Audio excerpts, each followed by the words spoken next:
ఏ ఇంట్లో ఆడబిడ్డ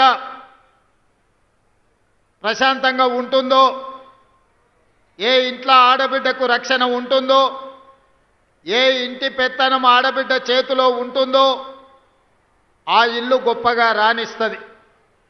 ఆ ఇంట్లో సమస్యలు పరిష్కారం అవుతాయి. ఆడబిడ్డలు ఎక్కడైతే సంతోషంగా ఉంటారో అక్కడ మంచి పరిపాలన, ఆర్థిక అభివృద్ధి సాధిస్తుంది అని చెప్పి మన పెద్దలు చెప్పినారు.